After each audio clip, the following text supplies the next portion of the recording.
Keir Starmer has been forced to abandon the central part of his welfare bill to get it through its first Commons hurdle. After a week of chaos that damaged his political authority, Labour MPs agreed to pass the bill only after Starmer dropped planned cuts to disability benefits. The bill, focused on universal credit and personal independent payments, passed its second reading with a majority of 75.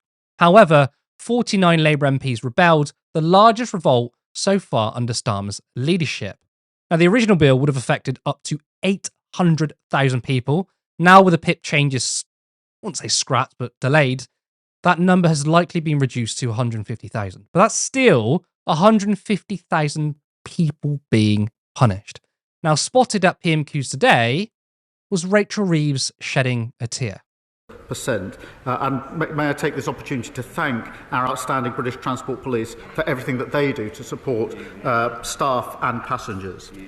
Mr. Speaker, we put in place the most significant funding for farmers in the budget.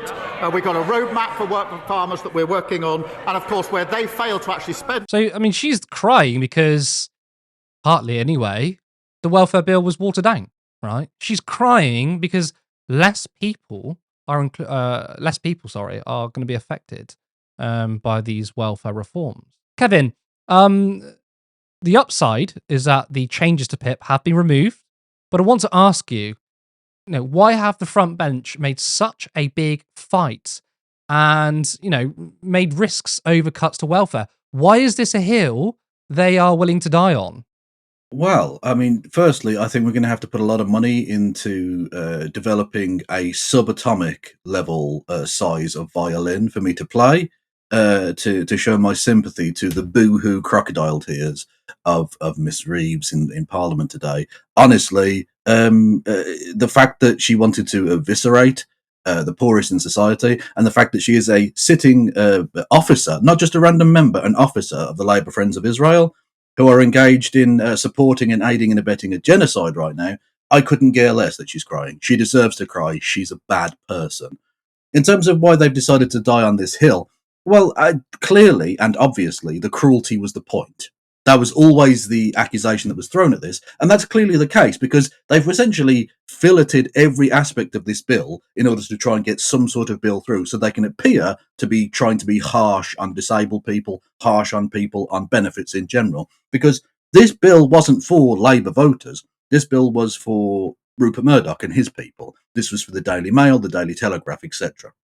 Because Morgan McSweeney, the government's main advisor, is one of the biggest ghouls in the country, seemingly, who seems to think the only way you can win working class voters back is by being absolutely horrific towards the poorest in society, which statistically just doesn't work out. We've seen the polling. No party's voters at the last election were in favour of this change. The Tories were about 46% in favour, but no party had a majority. And it was something like 70% of Labour voters were against this. The reason they've decided to go with this is because they have to appear to be harsh on those on benefits, let alone the fact that this was going to impoverish the already impoverished further and further. The fact that they were boasting during yesterday's debate that their changes had taken it from 250,000 people that would be drawn into poverty to just 150,000, and of those, 100,000 into absolute poverty, and they were boasting about this, means they will deserve the absolute annihilation that awaits them at the next general election. I mean, you're quite right that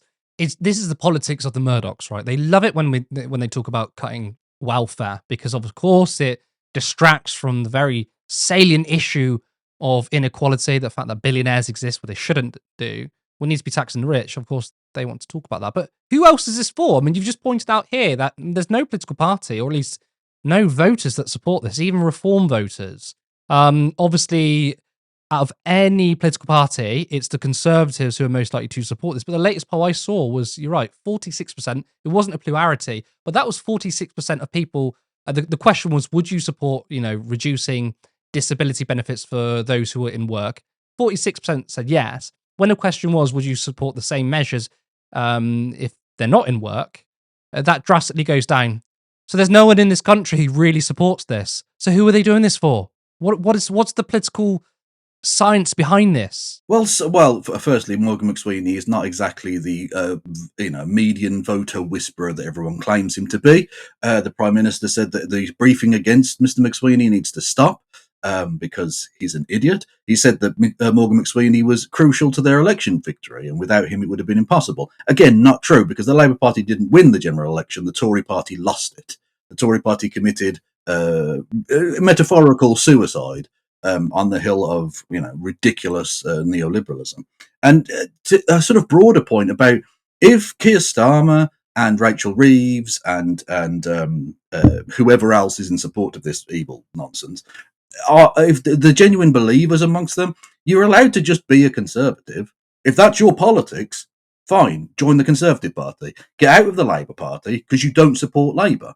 You don't support any level of either socialism or even social democracy. You don't support any kind of progressivism. If you're a conservative, go and join them because that's where you belong. These PIP changes, right? They will remove from the bill, but it's not been scrapped. It looks like it's going to be delayed, right? Yes. Surely, if they try and surely if they try and push this through again in the future, there's going to be rebels again, and this whole infighting will start again. Yeah. Well, it will be delayed until after the 2026 Timms report. That's Stephen Timms, who's the junior minister in the department, who was the person who had to stand up and give a concession, a U-turn on a piece of the legislation during somebody else's contribution, which has never happened before. That's a completely unprecedented, shambolic disaster of a way of trying to draw legislation up.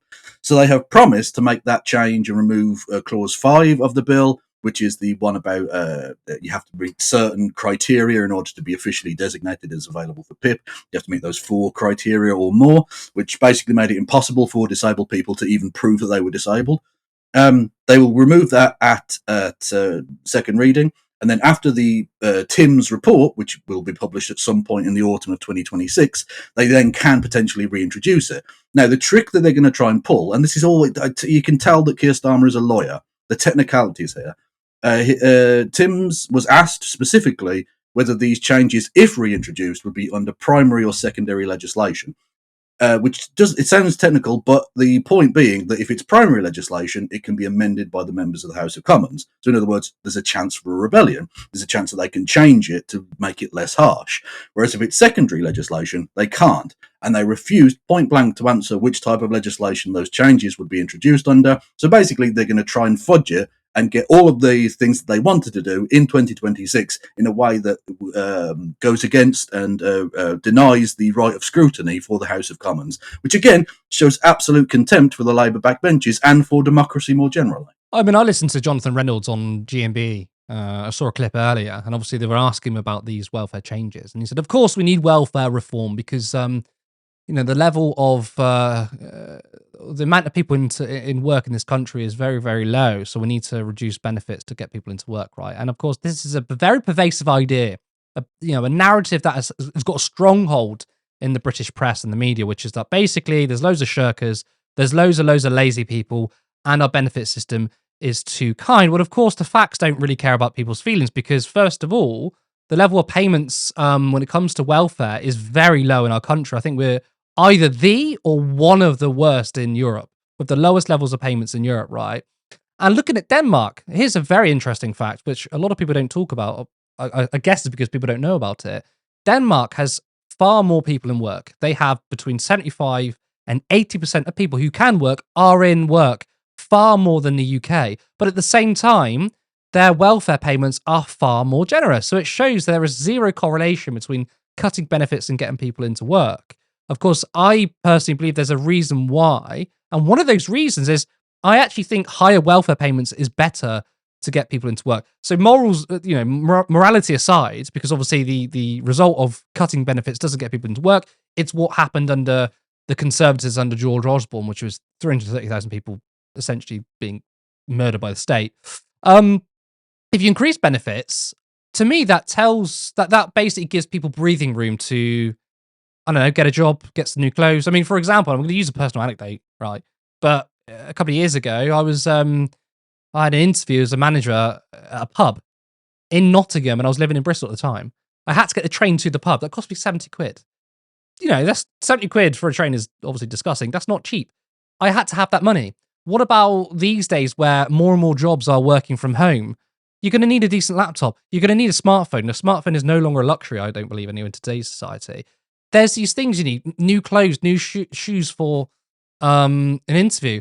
If you're disabled, Lewis Aaron shared with us a story on Monday about how some people have accidents if they're disabled, and over the course of time, it's new sheets, new clothing. Aside from obviously it must be very difficult emotionally and physically, you've also got the government clamping down on you. It's basically really expensive to be poor and really expensive to be disabled. Yeah. Oh, absolutely. Yeah. And this is the whole point. This is not going to help anyone into work, but that's not the purpose of it. And everyone knows that's not really the purpose of it. It's about being performatively cruel so that you look like you're the adults in the room. You can say that you're fiscally responsible, which of course isn't true. They straitjacketed themselves, this government, by having fiscal rules which didn't make a lot of sense and which they said were absolutely cast iron and that they would never break, but have already broken. So, but by just changing the definitions. So change the definitions again then. Why do you have to go after the disabled when you could just raise taxes on the incredibly wealthy? A thing that would actually be popular as well. Is it potentially because they receive millions of pounds from corporations, vulture capitalists, Yeah, literally. Oil industry, healthcare industry? Is it, might it be to do with that? Capital literally gave them £4 million just after the cut-off point that they would have to reveal that before election day. So they were essentially bought for £4 million and a few tickets to the Arsenal and a few dresses for Mrs. Starmer. That's it. Like, they're some of the cheapest political prostitutes that have ever existed. Support independent media. Support social justice that's there on social media. Thank you. Turn left.